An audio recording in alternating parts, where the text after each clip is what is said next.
And we notice we continue today the same theme that we picked up on last week, where we talk about love. Today's gospel also surrounds that word love. And we talked last week about the difficulty of being English speakers and conveying that emotion of love to someone else, because we only have one word that has to be used for a broad spectrum of emotions. Right? But we talked about the importance of using that word, right, in action and in word. Not only telling people that we love them and showing them that we love them, even when it can be uncomfortable, because we may not know exactly what kind of love that person might be talking about, and we don't know if that person might understand what kind of love we're talking about, but we talked about how important it is, because Jesus calls us to do that.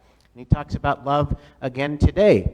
And now I don't believe it's a good practice for me to encourage you to do something and then I'm not going to do it. So I want to take this opportunity to make sure that you know that I love you. I do. I love you. And I want you to know that you are loved, and I want you to share that love with each other, with everyone else. And I also want to make sure that we talk a little bit about this, because this is a pastoral concern that comes up from time to time, because I've had conversations with people when they say, well, what do I do when there's someone in my life that I'm having trouble getting along with? What do I do then? What do I do if I'm estranged from a family member, if I'm estranged from a sister or a cousin, or there's somebody in my life that I just can't get along with? Because I know Jesus tells me that I'm called to love that person. What do I do? How do I love that person?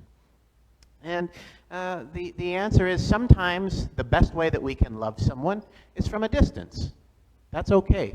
That's appropriate. To love someone from a distance is okay, because we want to look out for our own well-being as well as the well-being of that person. And maybe there's a chance that if I get in that person's face, right, that then I'm causing that person discomfort, and I'm causing myself discomfort. So we can love people without being in their immediate space. We can love people. We're called. This sounds silly, but we're called to love. We're not called to like. There's a difference. There's a difference. So we don't have to actively be involved with participating with someone who doesn't make us feel very good, who's kind of mean to us, right? So keep that in mind when we're thinking about this concept of loving one another. That's okay. Now, as I was thinking about love, I was thinking of some examples of love that I've seen in the world. Right? What is a picture? And this is the question I was asking. What is a picture of love? If I wanted to look to an example of love to see how someone loves and how I might learn from that and spread that love, I had the opportunity this week to spend some time with two of my nieces. And these little girls, they're 5 and 8 years old now. And these girls, to me, are a beautiful example of love in the world, because they love me for nothing that I have done, right? There's nothing that I did to earn their love, and there's nothing I could do to stop them from loving me, right? And they look at me with these giant shining eyes, and these beautiful big smiles. The other day when we arrived at the same place, they didn't know that I was going to be there, and so we arrived at the same place together. They see me and they jump out of the car. Uncle Tim, I didn't know you were going to be here. And they jump into my arms. They give me a big, huge hug. That's a beautiful example of love. And they also have this cuteness factor that amplifies things. Right? And so we like to joke with each other. They tell me jokes, and these jokes that they tell me, they're jokes that... being 40 years old, I probably shouldn't laugh at these jokes as much as I do, because if I were to tell you these jokes, you'd think, I don't know. But if a little girl tells you these jokes, they're pretty funny. So I'm going to share one with you. Deacon Chuck, it's a knock-knock joke. Deacon Chuck, will you be the person at the door? I will. If I tell a knock-knock joke? Okay. Knock-knock. Who's there? Interrupting cow. Interrupting. Boo! Now, I laughed at this joke way longer than I should have. I thought it was a good joke. I thought it was really cute. I didn't expect that. I didn't expect that. Now, when I told a joke back to her, this is my older niece, when I told the joke back to her, she didn't laugh, but she softened the blow. She said, Uncle Tim, sometimes I think things are funny, but my body doesn't have the laughing reaction. So just because I didn't laugh doesn't mean that I don't think you're funny. So she softened the blow. Right? That's an expression of love. Now, another story about these two girls. One of them, the younger one, she was born just after I was ordained a priest. And so I had the opportunity to baptize her. I was able to pour the water over her head and anoint her with the oil, and I baptized her. It was very beautiful, very lovely story. And later that year, we took a family vacation to Disney World. And so I was carrying the younger one and pushing the older one in a stroller. She was about 3 at this time. Okay? And we arrive in the parking lot. We arrive at our car. I lean the stroller up against the car, and I'm starting to buckle the girls into their car seats, and the stroller starts to slide down, and it falls, and I said a word that a 3-year-old girl probably shouldn't hear her uncle, who happens to be a priest, say. And she decided that she liked that word, and for the rest of the week went around saying that word. So I baptized one of them, and the other one I taught a word that she shouldn't be saying. So I'm kind of 1 for 2 there. I'm kind of 1 for 2 with these girls. But these girls, to me, that's who I want to look to. If I want to look to an example of how to love, I can look to these girls, and they are a beautiful example of that for me. And I think this parish is a beautiful example of love for me. I learn a lot by watching how you are in relationship with one another and how you do ministries. We've talked so much lately about the ministries that you do and how you show your love to the world. I think those are wonderful things. Those are beautiful things. Now, we talked last week a little bit about some of the ministries that they weren't as important during the time of COVID, right? Because we weren't gathering in person with as many people present. For a while, we weren't gathering with anyone here, and then when we did have people here, there weren't as many people, and so some of these ministries just weren't as important as they once were, and now, once again, are.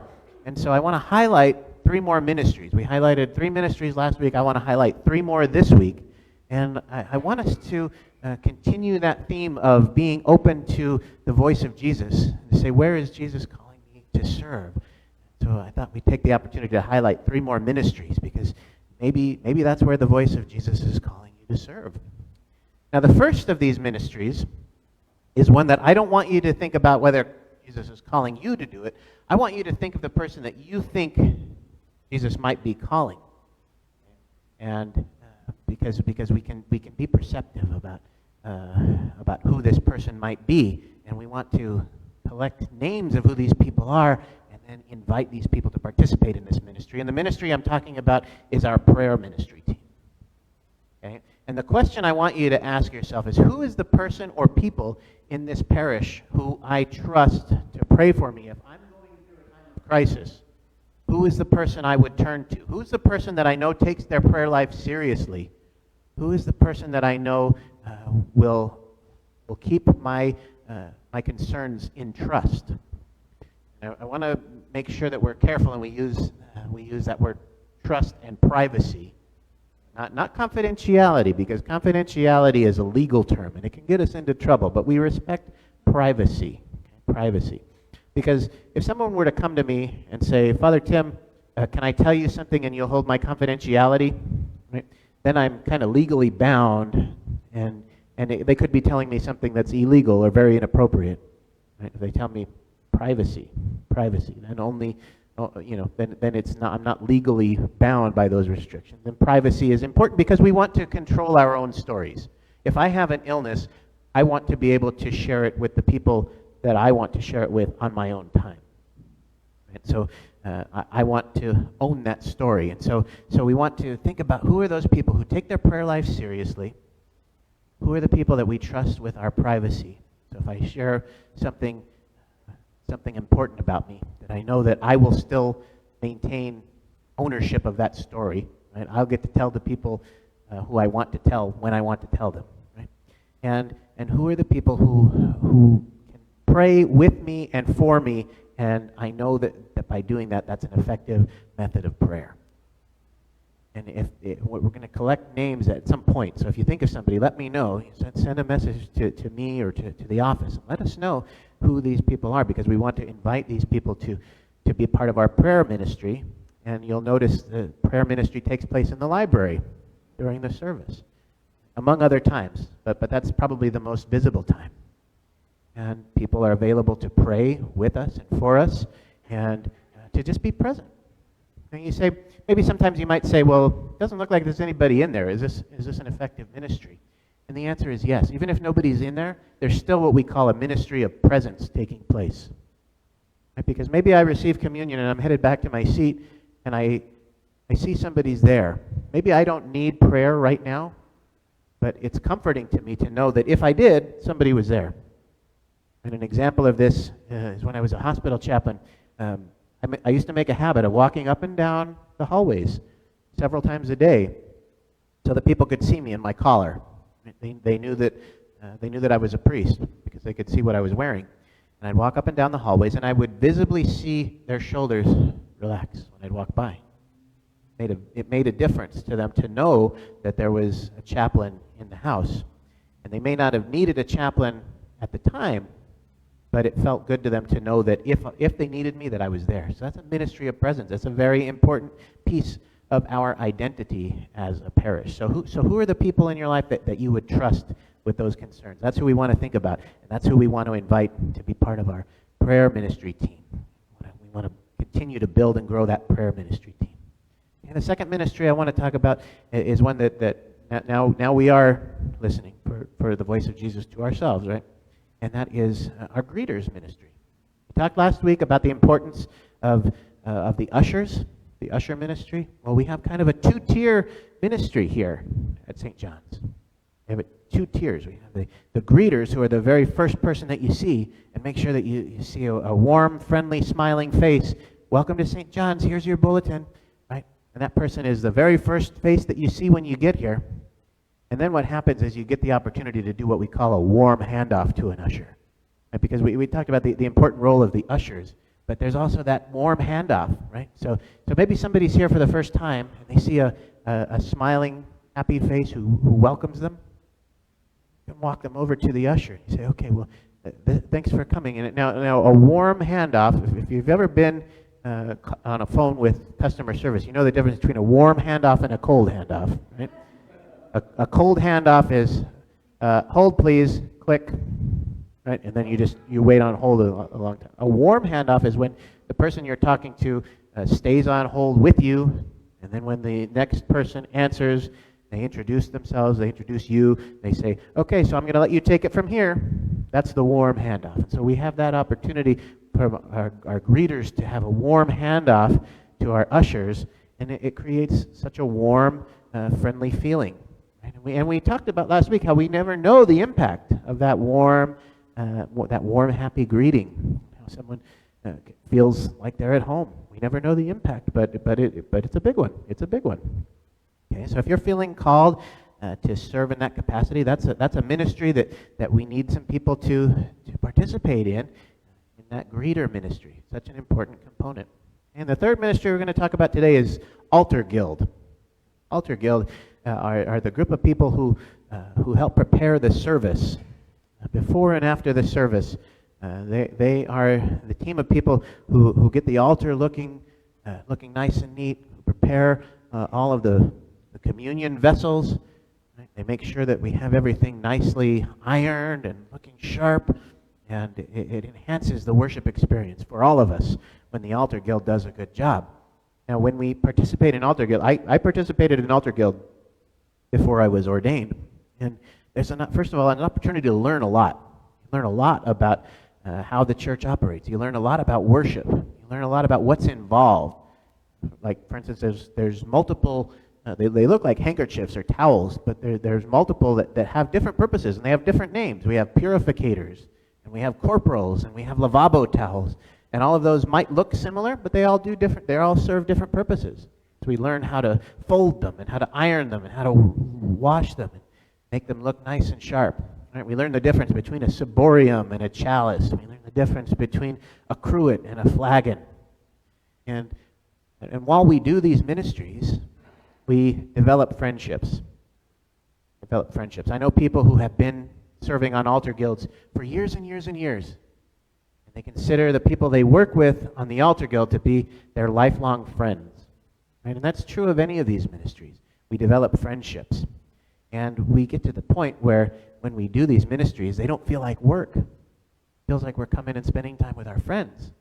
And that's when you know that you're there, is when you don't feel like you're doing work. That's when you know that you're doing something that you're called to be doing, is when it doesn't feel like work. It's something you want to do. It's something that fills you with joy, something that gives you the opportunity to spend time with your friends. Right?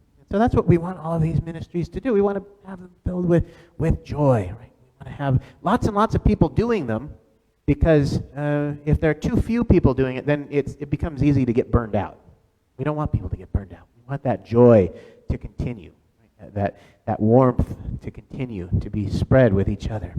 So these are just a few of the ministries that we have to showcase here at St. John's, and we'll have the opportunity in 2 weeks, Pentecost, we'll have the opportunity to explore even more. And so we already know that Jesus is calling us, and we know that we've said we're willing to say yes. So over the next few weeks, we're going to continue to explore, where is it that Jesus is calling me to serve next? And we want to prepare ourselves to receive all the information that's available to us, so that we can go into those ministries with enthusiasm. And it won't feel like work. It feels like we're spending time with our friends, and we're celebrating God together, because that's what we're actually doing. So let's prepare ourselves. We've already said yes, so let's continue to fine-tune that yes, and to say, where am I called next?